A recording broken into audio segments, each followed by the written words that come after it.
Welcome to all who are viewing this. We're glad to be here. I'm Gary Teskey, retired pastor and chair of our Companion Synod team. And with me is Daniel Lilienkamp, a member of the Companion Synod team and a member of Bell Nor in St. Louis, and also Joyce Benedict here. She is a member of Salem in Lenexa or Overland Park. I'm not sure which one. Anyway, and all the three of us were on the consultation back in August in Papua New Guinea. So we want to share with you a little bit about our companion district. It's the Kati district of the Evangelical Lutheran Church in Papua New Guinea, and the consultation that took place there back in August. A companion synod is, I like to compare it to a sister city. Many cities have their sister cities. We have a sister district. It's the Kati district, only we choose to use the terminology companion church relationship with the Kati district of the Evangelical Lutheran Church in Papua New Guinea.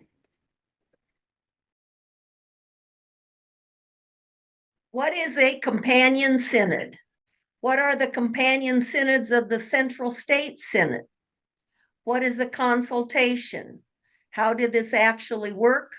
What are the results of the consultation? These are the 5 highlights that we will cover in this presentation. Our first one is, what is a companion synod? The best definition of the companion synod that I've come up with is the one from the ELCA website. Companion synod relationships of the ELCA connect Lutheran churches throughout the world with the ELCA synods and congregations. These relationships are concrete expressions of the communion and fellowship with the 140 Lutheran member churches of the Lutheran World Federation. Each of the 65 synods has at least one international church companion, and many have additional relationships, resulting in more than 120 companion synod relationships.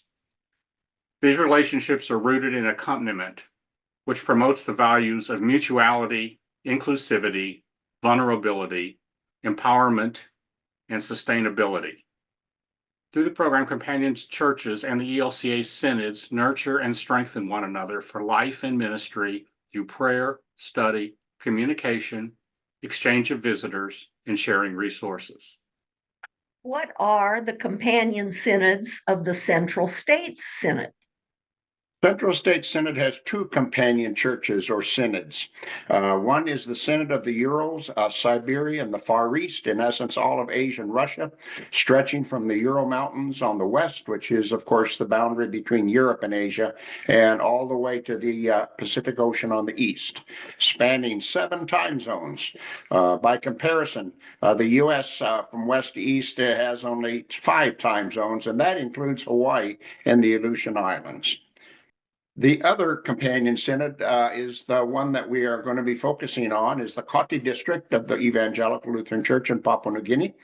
The headquarters of the district is right where the arrow is pointing at a mission station called Hellsbach on a place called Finchhofen. And it's on the Huon Peninsula of the north coast of Papua New Guinea. The other part of the district is south of that, centered around a city called Wau, and they are totally geographically unconnected, interestingly enough, the northern part and the southern area. That southern area is south of the north coast city of Leh. I've never learned the reason for this separation between the 2 portions of the district. What is a consultation? Central State Synod with the Kati district. North Carolina Synod has a relationship with the Yabun district. Virginia Synod has New Guinea Islands district. And Northwest Upper Michigan Synod has a relationship with Papua district. How did this actually work? Well, as you can imagine, traveling from the United States to a place as remote as Papua New Guinea is a little challenging. So I'm going to show you some maps of our trip just to give you some idea what's involved with this. The first leg of our journey was for us to meet up in Chicago. So those of us coming from St. Louis, it was about an hour and 5-minute flight. For the folks from Kansas City, it took them closer to an hour and 20 minutes. Now, this is exclusive of any time for layovers or anything on the ground. This is only the flight time. So whatever times I'm saying, there's actually more involved because we didn't get immediately from one plane to the next. So from Chicago, we flew out to San Francisco. That flight was 4 hours and 30 minutes long, which made a cumulative time for the Kansas City people of 5 hours and 50 minutes, and the St. Louis group, 5 hours and 35 minutes. From San Francisco, we then took a 14-hour and 25-minute flight to Brisbane, Australia. So that gives a cumulative time from Kansas City of 20 hours and 15 minutes, or from St. Louis, 20 hours exactly. In Brisbane, we caught yet another flight for 2 hours and 15 minutes up to Cairns in northern Queensland, Australia. So at that point, our total travel time had been 22 hours and 30 minutes for the Kansas City folks and 22 hours and 15 minutes for those of us coming from St. Louis. So it's quite a lengthy journey just to get there, and we're not there yet. We broke the trip there. We had some discussions among all of us from the US that were participating in the consultation in Cairns before moving on. And we also had some time to do some fun things and rest a little bit from the long journey. Little excitement when we arrived in Cairns. The hotel we were staying at had been hit by a stolen helicopter early in the morning of our arrival. Didn't cause any problems with our rooms, but was the highlight of activity in the neighborhood.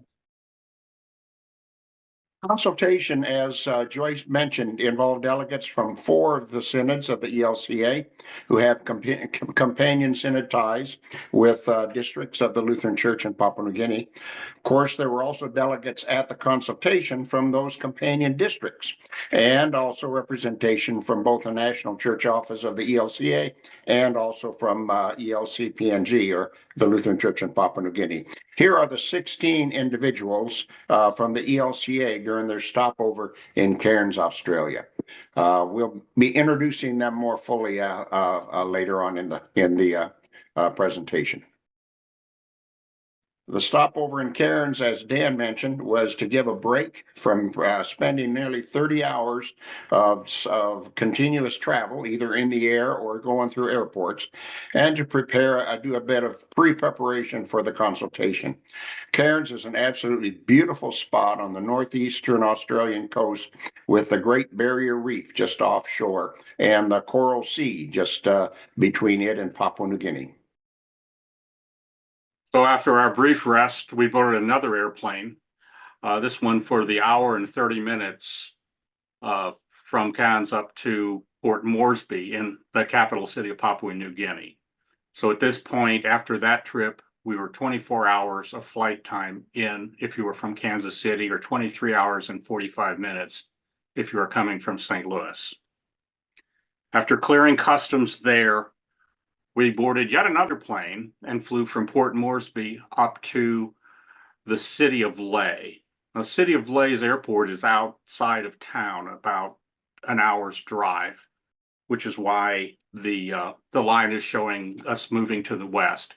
It was about a 55-minute flight that took us to 24 hours and 55 minutes of flight time for the Kansas City folks, and 24 hours in 40 minutes for the St. Louis folks. We did have a rather lengthy layover in Lae because we didn't know how long we had to allow to clear customs there. Final leg of our journey, the 20-mile trip approximately from the airport into the city of Lae, was done in a tightly packed van, but no one seemed to mind the bumpy ride into town. We knew we were near the end of our journey, and we're delighted to be finally getting there. Leh is the largest city on the North Coast. It is very much an economic hub that has a highway that connects it to throughout the island. And in case you didn't know, Leh, Papua New Guinea was the place that Amelia Earhart flew out of before disappearing over the Pacific Ocean. That's the last place that I guess you could say she was seen alive by anyone other than her navigator.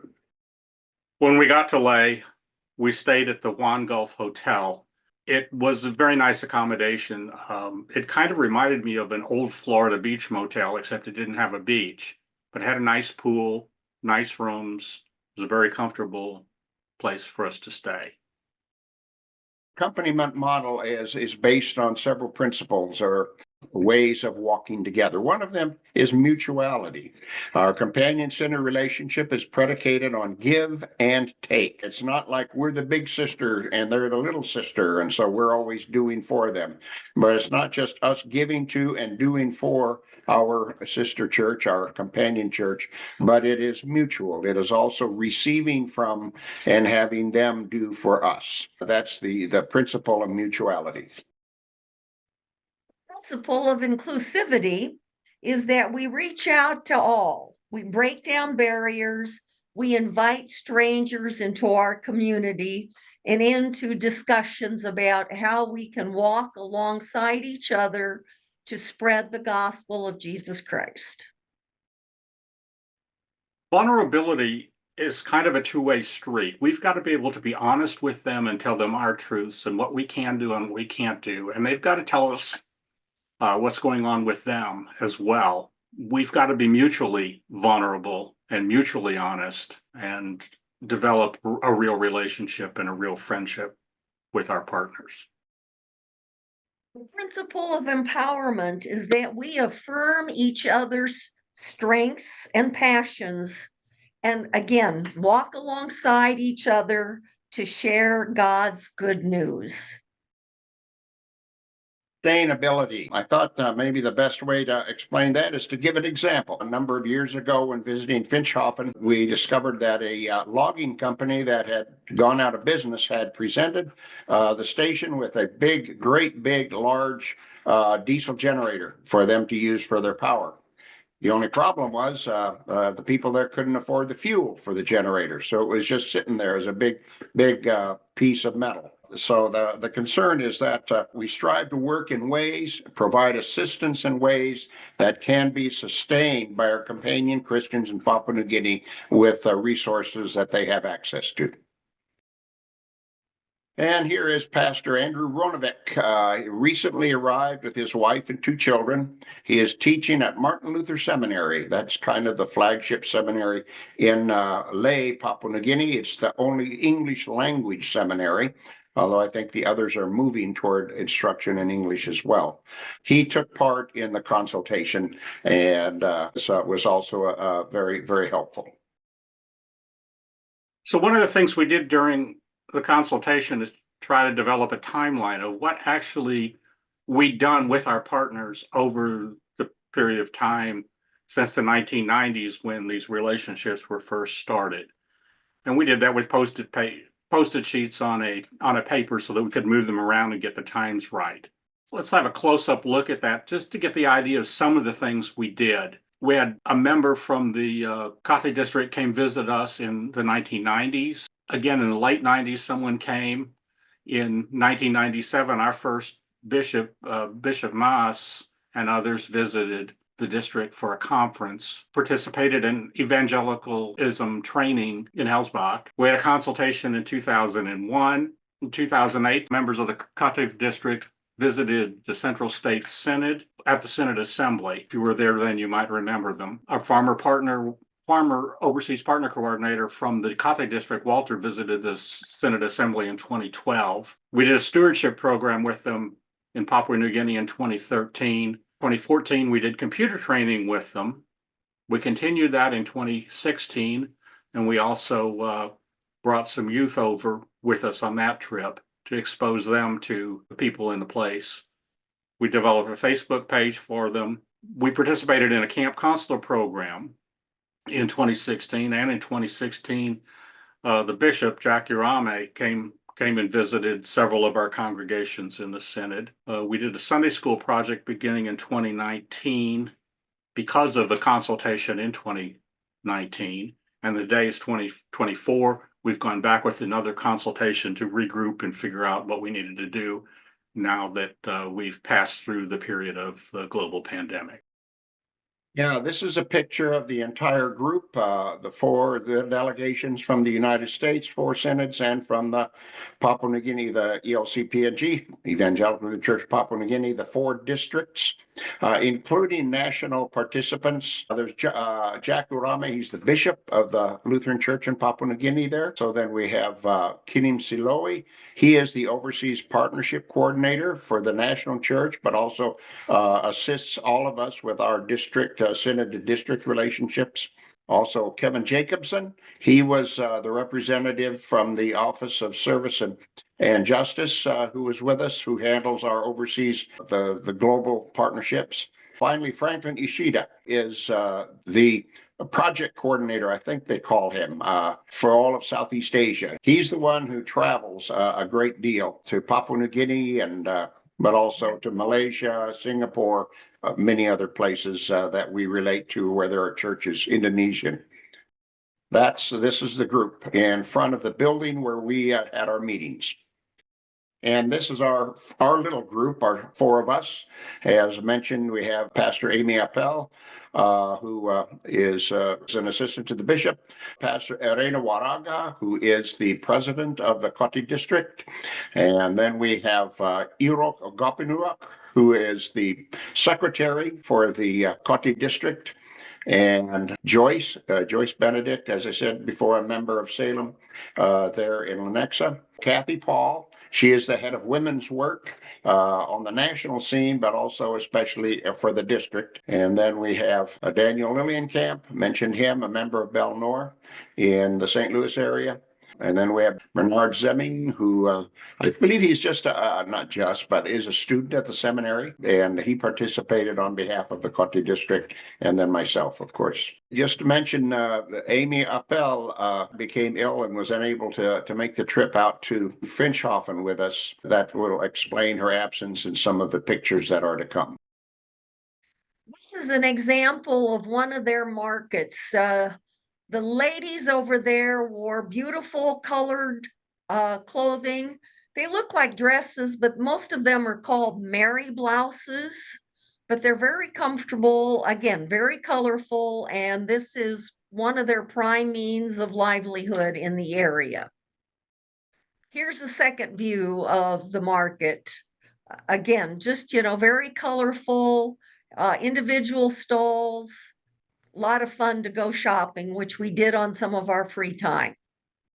We were treated to an afternoon of traditional song, dance, and dress by the students of Martin Luther Seminary and their families, representing just a few of the more than 800 different tribal groups and languages across the country of the land of Papua New Guinea.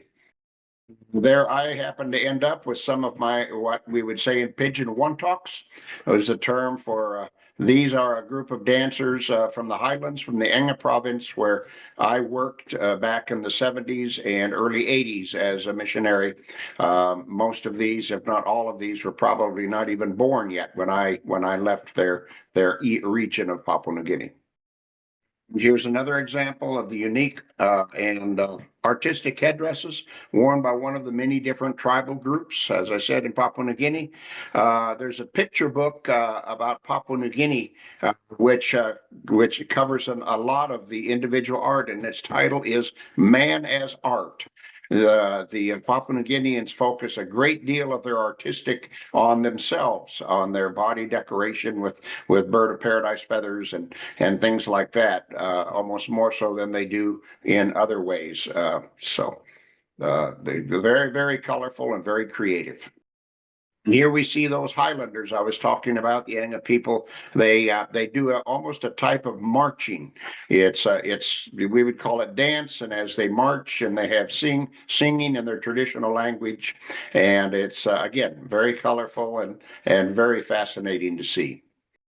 This is Pastor Cassie Overcash, who preached for us on Sunday. And this was very significant because women are not currently being ordained in Papua New Guinea. And she was very well received, presented a very inspiring message for us.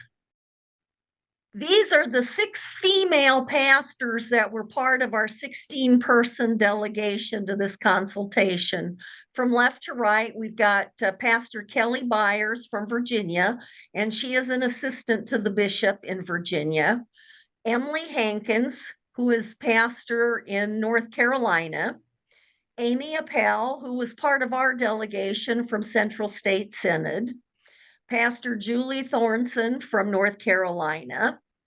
Cassie Overcash from North Carolina, and then finally Wanda Childs from the Virginia Synod. They have a beautiful chapel there, center of worship in the round. This was following the worship service. So of course our travel isn't done. Ley was only our penultimate destination. We needed to get on out to Hellsbach. And so to do that, we spent about 3 hours riding a speedboat in the ocean until we got to Malasiga. And then we went overland in a truck from there up to Hellsbach. Our luggage stayed on the boat and went around, but they said the currents were very bad and dangerous. And they thought it would be better that we end our part of the boat trip in Malasiga. This is the boat harbor in Ley. It's just for the small boats, and this is exactly the type of boat we rode. This is where we boarded the boat to head out. This is us actually as we're leaving the Ley area. You can't see Gary or Joyce in this picture because they were on either side of me, but you can see some of our partners there making the trip with us. Iraq on the left, the president, Pastor Arena in the middle, and Kathy Paul sitting on the right. The boxes in front of Pastor Arena contain baby chicks. There were 3 boxes of baby chicks being taken out to be raised and then sold as chickens to either producing more eggs or for eating. I just wondered if those chickens, those baby chicks, as they were riding along, wondered if they should have stayed eggs, if they were going to be scrambled, because we had a little bit of a bumpy ride. Here, partway through that 3-hour boat ride, we did pull into a beach. There was a little village there that had some refreshments available that you could buy, and just for a break from the pounding of riding the small boat over the big waves. And it's a beautiful beach there as you look out. The coast of the Solomon Sea, which is the part of the ocean that is out there next to it, and looking out, you can see mountains in the background. And if we would have turned around, you would have seen towering Finisterre Mountains right behind us. So just a lovely part of God's creation. I took the opportunity at this stopover to try drinking some fresh coconut milk. It was very refreshing. As I said earlier, the boat pulled in at Malasiga, and that's where we got out. This is the port in Malasiga. Again, it's a rather beautiful tropical place. I know I was, and I suspect the rest of us were all ready to move on to a different type of transportation. So we loaded on the truck and went over dirt roads for a while, and eventually some paved roads. But this is typical of the scenery we saw as we went past on the way up to Hellsbach. When we arrived in Hellsbach, we were again treated with some traditional dancing using kundu drums for percussion. And the whole village came out to welcome us, and it was quite a warm reception. And this is the Sunday school girls that performed a dance for us in their language. Very well done. As we were being welcomed in, they threw these brightly colored leis around our neck. It made me feel very, very welcomed, and that I was an honored guest. This was the accommodations we had in Hellsbach. It's the guest house, they call it. There's actually two dwellings. We were on the left side. It consisted of a large front room that worked as sort of a living room and dining room. We spent a lot of time in there. Behind that was a small kitchen, which we never really used because they supplied us with all our food and all our drinks. There were two bedrooms and a bathroom. There is electricity available, but because of the time of year, they were waiting, I think, for the water in the reservoir to build up so that they could run the turbine. And so we only had about 2 or 3 hours of electricity at night. It usually came on when it started to get dark and when it went off around bedtime. And it was plenty enough time to charge our devices that we needed and do anything like that. But, it was not the typical Western flip the switch and the light comes on situation. It was flip the switch and hope for the best. Myself, Gary, and also Joyce here with Pastor Kelly Robison. He was the former president of the district. We remembered him well from previous visits, and currently is chaplain at the only hospital in the area. It's named after a German doctor who founded it many years ago, Dr. Brown Memorial Hospital. And they had only one doctor there, a young Papua New Guinean doctor fresh out of med school, who confessed that he was overwhelmed. And they pleaded with us if we could find a doctor who could come. In the past, there has often been German or American or Australian doctors who were working at this hospital, but they would really like to have another doctor or two working at the hospital if we could find someone who would be willing to come over for a few months or a year or so. So if you know of any doctors who are adventurous, just let us know.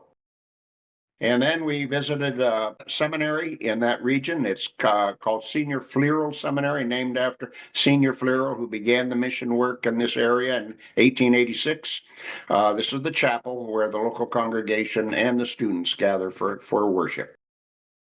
And this is on the seminary grounds. It's built up on the very crest of a ridge and overlooking the Solomon Sea. I mark this spot as one of the most, my top 5 in terms of the view. If we turned around and looked, which we did a lot, you have the ocean stretching out and the Tommy Islands in the background, and it is just beautiful with all the bananas and all the vegetation. These are two of the seminary students at Fleral Seminary there at Lugowing. Of course, we couldn't have a visit without having a farewell ceremony. This again is the Sunday school girls class, but if you'll notice, they're all wearing Live Generously t-shirts from Thrivent that we brought along with us as a gift to give to the community. And we were all presented with gifts. I'm wearing around my neck something called a Billum bag. They're made out of a variety of materials, but it's their reusable, shopping bag. They use them for everything. And I have a shell headdress because of their proximity to the ocean. They use shells for a lot of different things. So we were given shell necklaces and this headband. So we returned to Leh the same way we came out, namely by a truck bouncing down a dirt road to the port of Malasiga, where we boarded the speedboat and then went back to Leh. When we got there, we decided to not stay at the hotel, but rather to go to the Lutheran guest house. This is a picture of it from our trip in 2014. So imagine this with 10 years of age and a certain amount of neglect. It didn't look quite this nice when we were there, but it kept us dry from the rain. They had a kitchen that fed us, and we were grateful to have a place to sleep. Unfortunately, overnight there was a torrential downpour, and one of the main bridges across the Markham River on the way to the airport completely washed out. Now, this is a picture from the Post Courier, online newspaper from Papua New Guinea, and you can see that the bridge is literally gone. We had to cross that bridge to get to the airport. There was no way around it. We tried going out there because we'd heard that it was washed out, but they weren't sure, and they weren't sure if we'd be able to get across or what would happen. So we went out there so we could catch our flight, and we ended up turning around and going back into Leh. That night, we had to figure out how we were going to get out, and it ended up we took a helicopter. So this is actually an emergency helicopter typically used to evacuate injured people from the highlands to Leh for hospitalizations and emergencies. They were also available just to ferry people around as needed. And so we loaded up on this and flew out to the airport and got there just in time to see our plane take off. And so then we spent several hours at the airport waiting while they tried to figure out if another plane was coming in and we would be able to get on it. And I'm happy to report that there was a plane and we did get out. Otherwise, we wouldn't be here talking to you. What are the results of the consultation? In addition to a lot of relationship building among us and our companions, which is probably the most important, those are just life changing to get to know people who come from the different background, and on the other hand, to be able to share faith and worship and meals and so on. However, we did come up with some specific things. They invited women from our Central States Women of the ELCA group to come and attend their conference in November of this year. We have the letter. I passed it on to the chair of or the president of the Women of the ELCA Central State Synod, and she is distributing to see if anyone is interested in taking them up on that invitation. We certainly would love to have a couple of young people participate in the International Camp Counselor Program.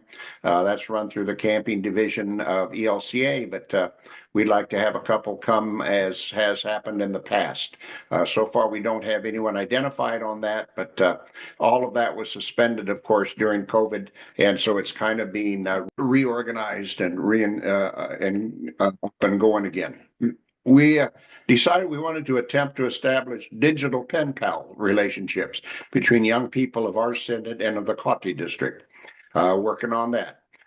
They were seeking help with office equipment in the district office in Hellspach.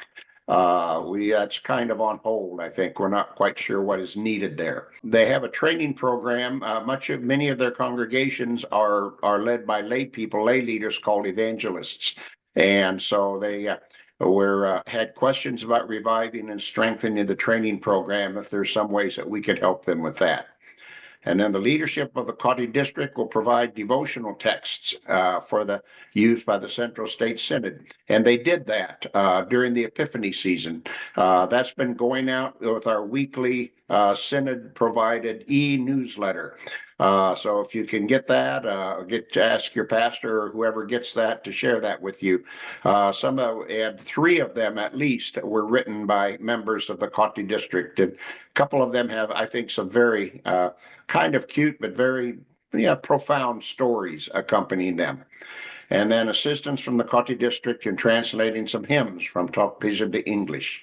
Daniel's been working on that, and I believe we have one hymn that is available now on our website for use, where you have the melody is written out and the translation is there to be used. So these were some of the concrete or things that came out of our consultation. I'd like to thank all of you for attending. If you've got questions or would like to comment, we are going to be online to answer your questions on the afternoon of the 23rd.